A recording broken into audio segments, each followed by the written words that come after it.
जय गुरुदेव। नाद, बिंदु और कला सबका उपरोक्त पारस्परिक संबंध जानने के साथ नाद, बिंदु और कला का अर्थ और उनका मंत्र, यंत्र और देहस्थ चक्रों से संबंध समझना आवश्यक है। और यह जानना आवश्यक है कि इन तीनों का पारस्परिक संबंध क्या है। आगमों के विद्वानों का ऐसा मत है कि बिंदु शिवात्मक है, बीज शक्तियात्मक है और दोनों के समन्वय से उत्पन्न होने वाला तत्व नाद कहलाता है। सत्य चित्त आनंद स्वरूप विभु परमेश्वर के स्पंद रूपी संकलन से शक्ति उत्पन्न होती है। फिर नाद और नाद से बिंदु उत्पन्न होता है जो साक्षात पराशक्ति से युक्त है। वह बिंदु फिर तीन रूपों में फट जाता है, अर्थात बिंदु, बीज और नाद। बिंदु से रौद्री, नाद से ज्येष्ठा और बीज से वामा, और इनसे क्रमशः ज्ञान, इच्छा और क्रियात्मा हैं, और अग्नि, चंद्र और सूर्य के रूप हैं। इच्छा, क्रिया और ज्ञान क्रमशः गौरी, ब्राह्मी और वैष्णवी शक्तियाँ हैं। जहाँ पर तीनों आधार हैं वह ओम स्वरूप परम ज्योति है। बीज को शक्त्यात्मिका कला समझना चाहिए। भास्कर राय विरचित वरिवास्य रहस्य में बिंदु, अर्धचंद्रिका, रोधिनी, नाद, नादांत, शक्ति, व्यापिका, उन्मनी और समनी, इन 9 स्तरों की समष्टि को नाद संज्ञा दी गई है। हरिलेखा के उच्चारण होने पर अनुनासिक ध्वनि उक्त 9 स्तरों से होती हुई उन्मनी में समाप्त होती है, जिसके काल की मात्रा उत्तरोत्तर आधी होती जाती है और सबके योग का काल आधा मात्र है, जो बिंदु की आधी मात्रा सहित पूरी एक मात्रा बनता है। पंचदशी के 3 अनुस्वार 3 बिंदु हैं। हरिलेखा नाद और 15 अक्षर 15 कला हैं। नाद, बिंदु और कला तीनों को भी त्रिबिंदु कह सकते हैं। श्री चक्र को भी नाद, बिंदु, कला भेद से त्रिधा माना जाता है। नाद से बिंदु, बिंदु से कला, नाद से कला, कला से बिंदु और कला से नाद का 5 प्रकार का ऐक्य संबंध जानने से अंतर्याग की सिद्धि होती है। ब्रह्म को बिंदु, शक्ति को कला और जीव को नाद समझकर उक्त 5 प्रकार का संबंध स्थापित होता है।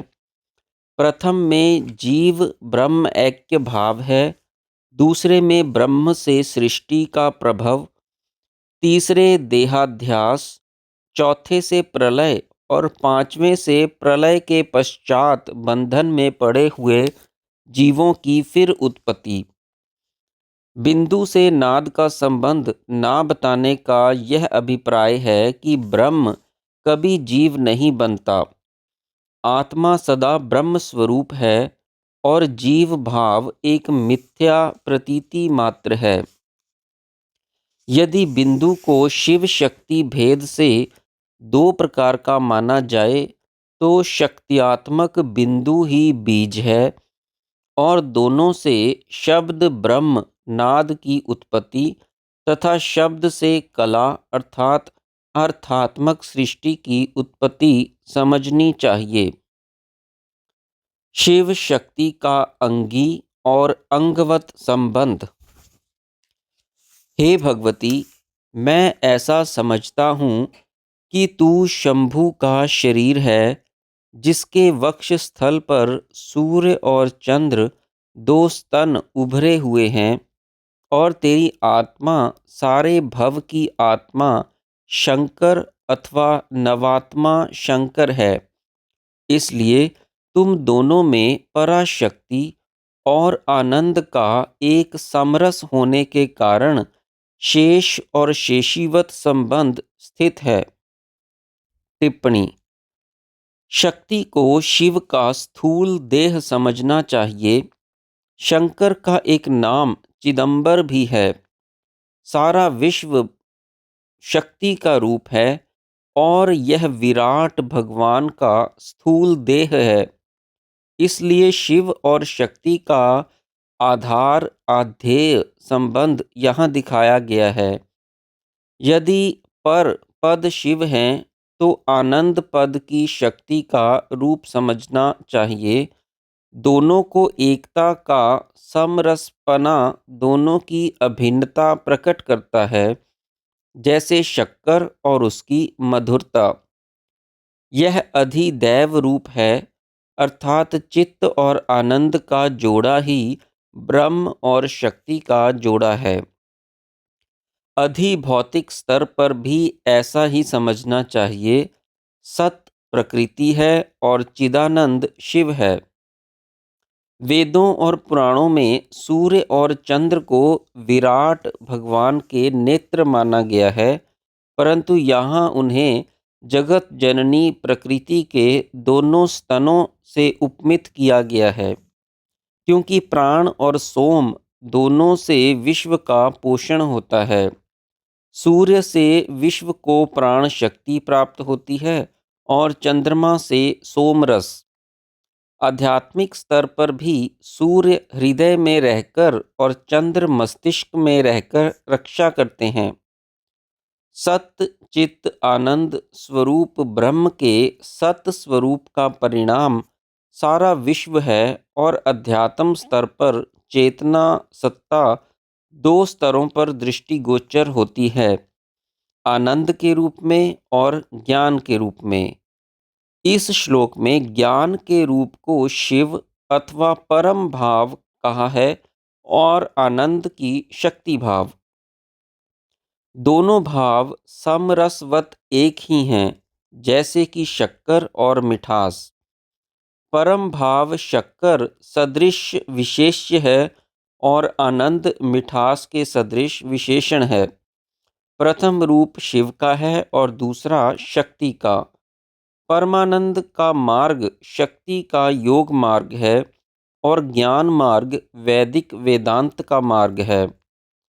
यहाँ यह दिखाया गया है कि दोनों मार्गों का इतना एक रसपना है कि जैसे विशेषण और विशेष्य का, अर्थात दोनों मार्ग परस्पर सापेक्षिक हैं और एक दूसरे के बिना अपूर्ण हैं। आनंद के मार्ग को भाव योग कहते हैं, जो कुंडलिनी शक्ति के जागने पर प्राप्त होता है, और ज्ञान मार्ग आत्मचिंत रूप ध्यान योग का मार्ग है। गीता के 12वें अध्याय में श्री भगवान ने प्रथम भाव योग का सरल बताकर उसकी श्लाघा की है और ज्ञान मार्ग को कठिन कहकर उसकी प्राप्ति को दुख साध्य बताया है। शिव शक्ति और श्री चक्र तीनों 9 व्यूहात्मक हैं। तीनों के 9 व्यूह नीचे दिए गए हैं। शिव के 9 व्यूह काल कुल नाम ज्ञान चित्त नाद बिंदु कला और जीव। शक्ति के 9 व्यूह वामा ज्येष्ठा रौद्री अंबिका इच्छा ज्ञान क्रिया शक्ति और परा। श्री चक्र के 9 व्यूह 11वें श्लोकोक्त 4 श्रीकंठ और 5 शिव युवतियाँ अर्थात 9 मूल त्रिकोण। इसलिए शिवजी सबके अधिष्ठात्र देव अर्थात आत्मा होने के कारण नवात्मा कहे गए हैं। जय गुरुदेव।